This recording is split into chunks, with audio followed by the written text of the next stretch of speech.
Ang susunod na programa ay rated G. Ito ay pwede sa lahat ng manonood.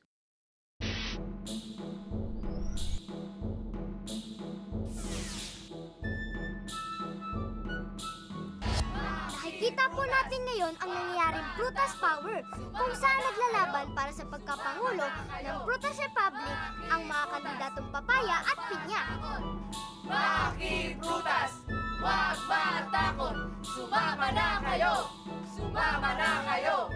Makiprutas! Huwag matakot! Mabuhay ang Pangulong Papaya! Mabuhay ang Pangulong Pinya! Papaya! Pinya! Papaya! Pinya! Papaya! Pinya! Why not ang palaya? Why not munggo at kalabasa? Why not gatas at keso? Why not, why not? Why not ang palaya? Why not munggo at kalabasa? Why not gatas at keso? Why not, why not? Why not, why not? Why not, why not? Why not, why not? Why not? Why not? Why not? Why not? Mga kapanalig, ngayon pa lang po ay may pumapasok na balita. At ang nanalo po ay si... Papaya! Mabuhay ang Pangulong Papaya! Papaya! Mabuhay ang Pangulong Papaya! Wow! Wow! Teka, di ba kanina kampi siya kay Pinya?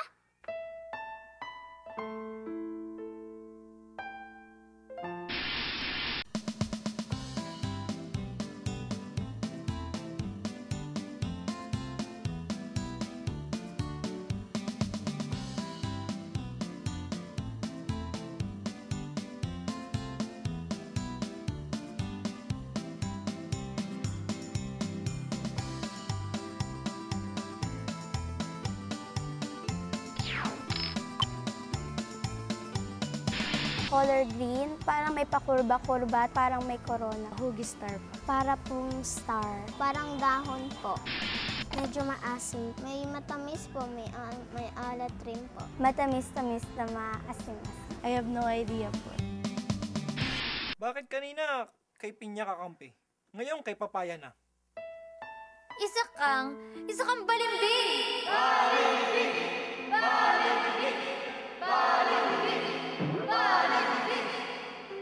Excuse me, Ginoong Saging.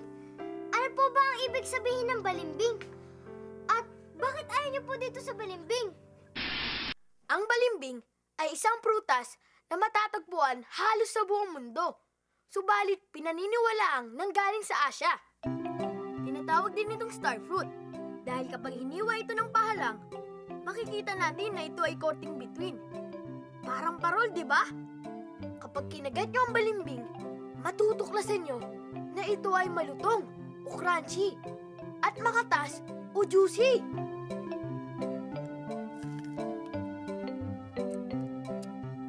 Ang sarap! Ito ay matamis, pero kasabay ng tamis ay meron kang malalasaan ng maasim. Hindi mo gaanong masabi kung ano ba talaga ang katulad ng lasa nito. Pero, para itong pinaghalong mansanas, ubas, peras, at mga citrus fruit gaya ng kalamansi o dalanghita.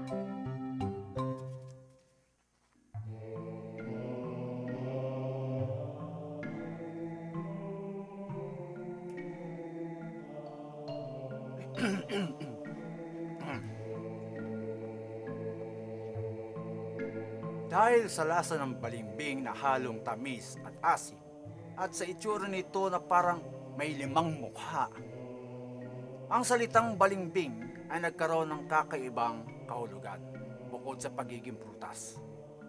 Sa larangan ng politika, tinatawag ng balimbing ang mga politikong palipat-lipat ng mga kinakampihan at papalit-palit ng mga paniniwala.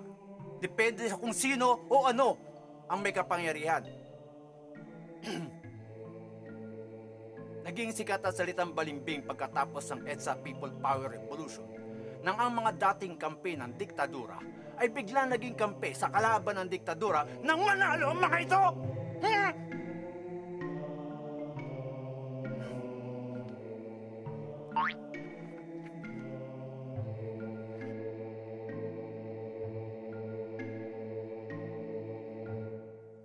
Anong gagawin natin sa kanya?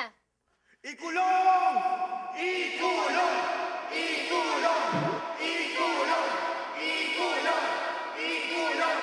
Hindi niyo dapat ikulong si Balimbing. Oo nga. Prutas din naman siyang tulad natin. Maaari din naman siyang magkamali. Hindi niyo dapat siya ikulong dahil marami din siyang nadudulot na maganda sa kalusugan. Tulad ng... Maraming eksperto sa nutrisyon ang may opinyon na ang balimbing ay isang superfruit dahil nagtataglay ito ng beta-carotene, vitamin C, potassium, zinc at dietary fiber. Sa katunayan, mas marami itong vitamin C kesa pinya at mas marami itong beta-carotene kesa strawberry. Mas marami din itong potassium kesa pakwan. Ano po ba ang nagagawa ng mga sustansyang ito? Ang beta-carotene ay nagiging vitamin A sa ating katawan, kailangan natin para sa malinaw na paningin, maayos na paglaki, at pamproteksyon laban sa mga sakit. Ang vitamin C ay isang antioxidant na tumutulong din para malakas ang panlaban natin sa impeksyon. Ang potassium ay isang mineral na nagkokontrol sa pintig ng ating puso at nagpapababa ng blood pressure. Kailangan din ng potassium sa maayos na paggalaw ng nerves at muscles. Mahalaga naman ng zinc para sa metabolism ng carbohydrates at energy at normal growth ng skeletal system. Nakakatulong din ito sa pagpapabuti ng katawan kung may diarrhea. Naalala ko na! Ang dietary fiber ay kailangan para sa maayos at regular na pagdumi. Sa mga bansang ang salita ay Ingles, tinatawag ding karambola at starfruit ang balimbing. Sa India, ito ay tinatawag na kamranga o kamrak. Yonglo ito sa mga Chinese. At ke o keta sa Vietnam. Sa Laos, ang balimbing ay tinatawag na nak phuang. Mafue naman sa Thailand. Dito sa Pilipinas, iba-iba din ang tawag dito. Tinatawag itong daligan o daldaligan sa Ilocano, karnate sa Pangasinan, at gayang sa Aklan.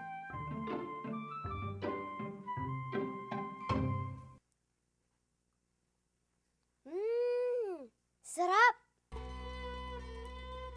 Ayon sa aking pananaliksik, para sa mga Chinese at mga Hindu, ang balimbing ay ginagamit na gulay pag berde pa at ginagawang dessert pag dilaw na. Ang hilaw na balimbing ay kulay green, samantalang ang hinog na balimbing ay magiging matingkad na yellow na may halong kaunting green. Magkakaroon din ito ng brown sa limang gilid nito. Ang lamog na balimbing ay yellow na may batik-batik na brown. Pero tuwing sumasama ako sa nanay ko sa palengke, wala akong nakikita ang balimbing. Bihira daw kasi itong itinda sa syudad. Pero sabi niya, marami pa rin balimbing sa mga probinsya, lalo sa panahon ng pamumunga nito sa mga buwan ng Agosto hanggang Marso. Kung nasasarapan kayo sa balimbing at gusto niyo lagi kayong meron nito, maaari kayong magtanim ng balimbing sa inyong bakuran. Kaunti espasyo lang ang magagamit nito at napakadali nitong tumubo. Sayang din kasi, di ba? Napakasarap ng balimbing at napakasustansya pa. Hala, tanim na! Pero, binibining nutritionist dietitian, may mga di magagandang epekto rin sa kalusugan ang balimbing. Meron po. Ano-ano po yun?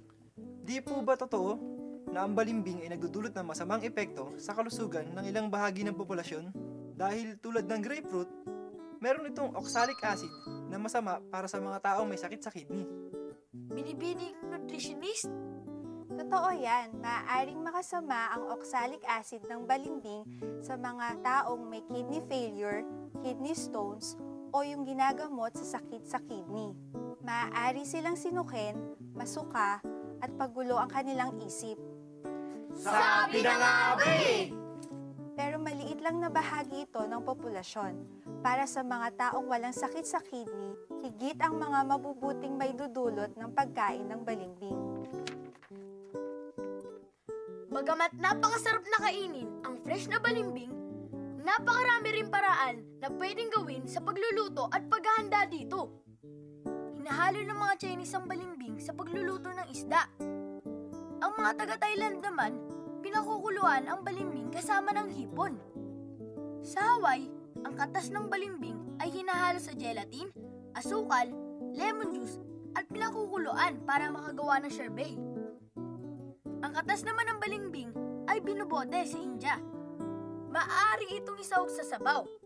Kapag medyo hilaw pa, ay maaaring gawing jelly, iburo o gawing pickles. Pwede rin pangsahog sa avocado o seafood. Pwede rin gawing pudding at tart. Hindi lang bilang pagkain, marami din itong mapaggagamitan. Ang potassium oxalate sa hilaw na balimbing ay maaaring gamitin sa pagkukulay ng tela at pagtanggal ng kalawang sa bakal. Ginagamit ang acid sa balimbing sa paglilinis at pagpapakintab ng mga metal. Ang kahoy mula sa puno ng balimbing ay maaari din gamitin sa construction at sa paggawa ng kasangkapan. At bukod dito, ginagamit din ng balimbing sa panggagamot. Ang dinikdik na dahon at maliit na sanga ay ginagamit sa panggagamot ng sakit sa ulo at buni. Ang pinakuloang bulaklak ay ginagamit para matanggal ang bulate sa tiyan. At ang pinakuloang dahon ay ginagamit para pamunas sa mga taong may lagnat.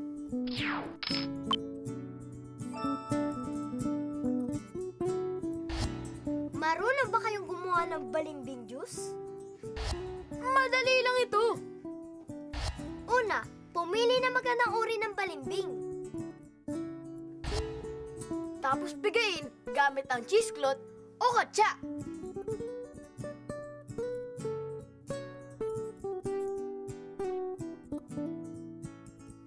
Timplahan na asukal.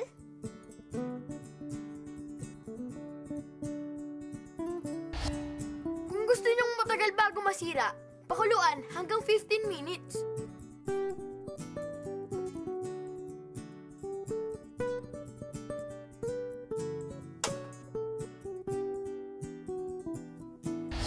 Bago ilagay sa garapon,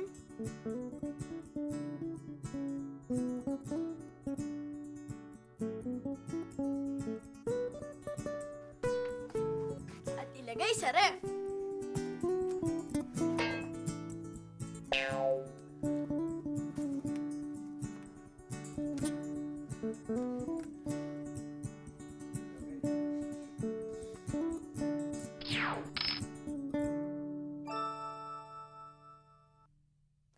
At ngayon, balimbing prunes naman ang ating gagawin.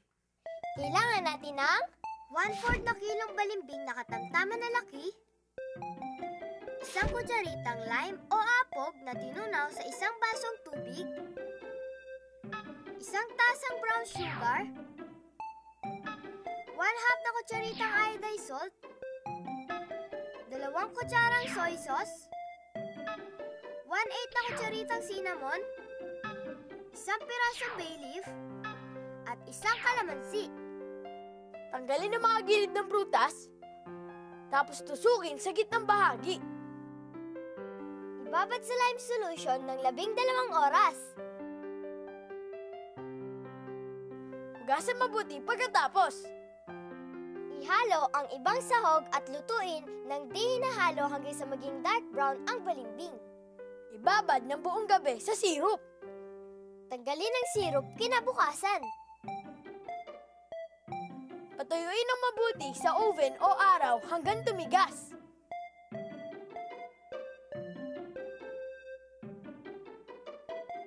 Sarap nito! Ano na po ang gagawin ninyo kay balimbing? Nakumbinsi na po ba kayo sa mga mabubuting maibibigay niya? Dahil sa paliwanag ng nutritionist, pag-uusapan namin uli kung ano ang gagawin kay balimbing.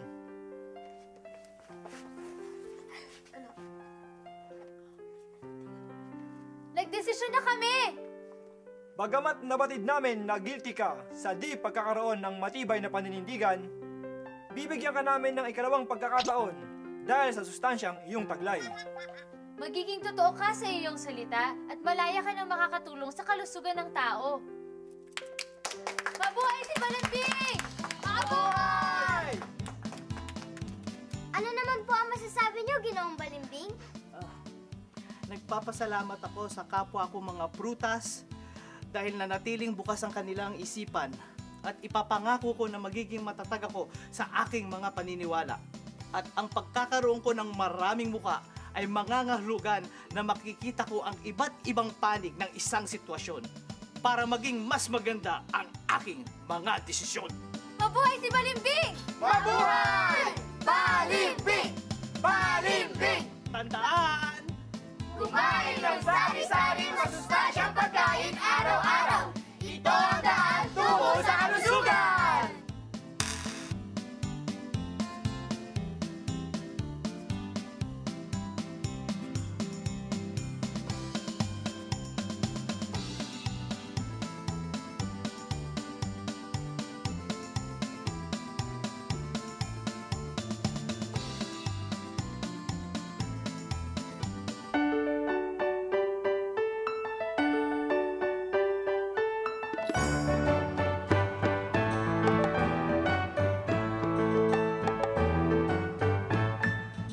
Sari-saring pagkain araw-araw.